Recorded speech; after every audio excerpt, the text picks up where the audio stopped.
What does it mean to be honest in art? Is it about shaping truths to avoid causing too much personal damage to others? Or is it about spilling every raw emotion, no matter the consequences? Together! Paramore wrestled with that question with Misery Business, a song that hit like a lightning bolt when it was released, but later became a point of contention even for the band itself. Why would Paramore step back from the very song that defined them? Let's explore the wild backstory of this pop-punk anthem, the drama, the fallout, and the eventual redemption. Whoa, I never meant to break! So, rest in peace to all the internalized misogyny. In 2018, during a highly anticipated concert in Nashville, Hayley Williams stood before an electrified crowd. The air was thick with nostalgia and excitement as fans awaited their favorite hits, but then came a moment that would send shockwaves through the audience. Williams announced that Paramore would be retiring Misery Business from their setlists. This was no ordinary song. It was Paramore's breakthrough anthem, a track that had catapulted them into mainstream success. As she spoke, she reflected on how the song had once encapsulated her teenage angst, but now felt misaligned with her current views. The crowd fell silent, caught between disbelief and understanding. This decision sparked conversations about art, accountability, and how music can change alongside its creators. Before diving deeper into this pivotal moment, let's take a quick overview of why Misery Business became such a cultural phenomenon. For those who don't know kind of the backstory of this band, it's a bit of an interesting story. Yeah. How did everything work out? When Misery Business dropped, it was like an explosion. The song's opening riff was instantly iconic. Josh Farrow's jagged guitar lines, Zach Farrow's relentless drumming, and Williams' unmistakable vocals came together like magic. The music video, dripping with early 2000s high school melodrama, cemented the band's aesthetic: fiery red hair, rebellious energy, and a dose of teenage chaos. Suddenly, Paramore was everywhere. Riot went platinum. They became the voice of a generation of kids who were figuring out their place in the world, a little angry, a little lost, and entirely unapologetic. In 2018, Paramore faced significant backlash regarding their iconic hit, as critics and fans began to scrutinize the song's lyrics through the lens of the METOO movement. In particular, one line became a focal point of controversy. Many argued that it perpetuated misogyny and slut-shaming. This reevaluation of older music highlighted a broader cultural shift, prompting artists to reflect on their past work and its implications on today's society. And so that all led to the Nashville concert that year, where lead singer Hayley Williams made the announcement they'd be retiring Misery Business for good. "This is a choice we made because we feel we owe it to our younger selves," she stated.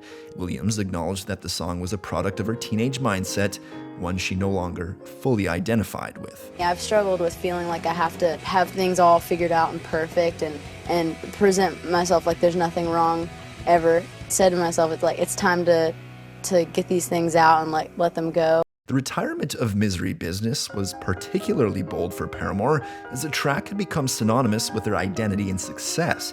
However, Williams' willingness to confront the song's problematic elements wasn't merely about canceling a song. To her, it was about recognizing how art can evolve as both artists and audiences mature.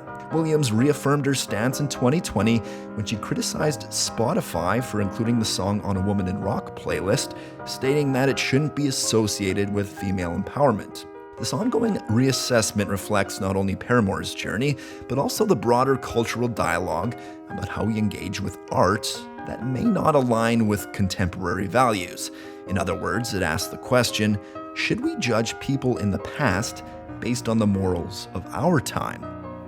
So why was the self-inflicted canceling of Misery Business so controversial? Well, a lot of Paramore fans don't care about its politics. They just love a damn good song. Before going into how Paramore dealt with shelving one of their biggest songs, Let's get into what made it such a banger in the first place.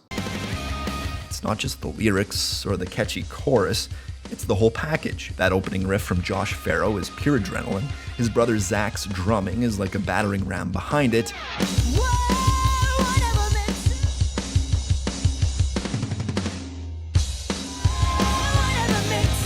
Together, they created something that felt like bottled lightning.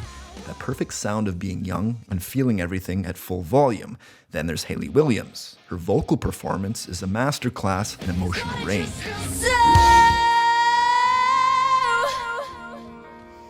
It just feels so good. She transitions seamlessly from fiery defiance to playful sarcasm, adding layers to the narrative that keep it feeling fresh and relatable. Lines like, "Just watch my wildest dreams come true, not one of them involving." showcase her ability to blend vulnerability with empowerment. Ultimately, Misery Business sticks because it summarizes a universal experience, exploring complex emotions in a world that often feels chaotic. Although that complexity is what led to Paramore canceling Misery Business from their live shows in the first place, time seemed to make them draw new conclusions to the song's message. In 2022, Paramore shocked their fans by reintroducing Misery Business to their live setlist after a 3-year break. Bringing back Misery Business wasn't just about pleasing old fans, it showed Paramore was making peace with their past. It was like they were saying, yeah, this is part of our story, complicated as it is. Like, the craziest thing in our life was that people didn't like a song because they thought maybe I was being misogynistic. And like, honestly, make no mistake, I was being fucking misogynistic. As Hayley stated, it's not just our song anymore, it's everyone's, acknowledging how the track had transcended its original context and found new life among Gen Z audiences, particularly through TikTok. What was once considered problematic instead became part of a broader conversation about youth experiences and empowerment. We all went through personal crap that definitely shaped us and shaped our band too, you know. All that stuff's on the record, and I'm really proud of it. And some of it's a little shameful, and some of it people might, you know, be like, wow, that's a little much, but I'm glad that it's there.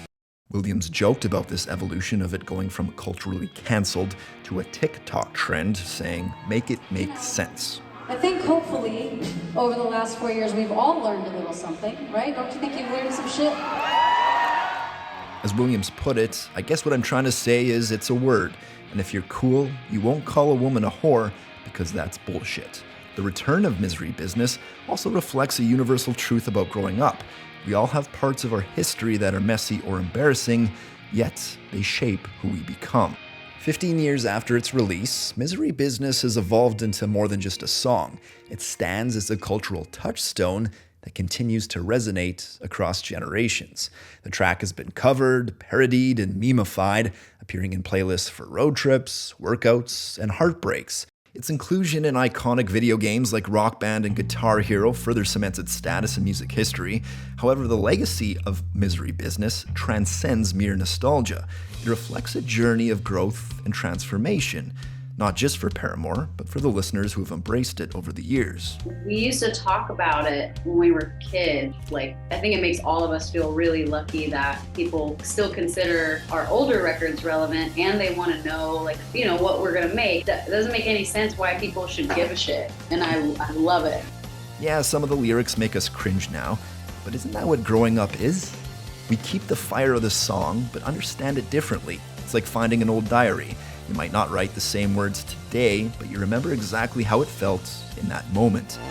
Rest in peace to all the internalized misogyny.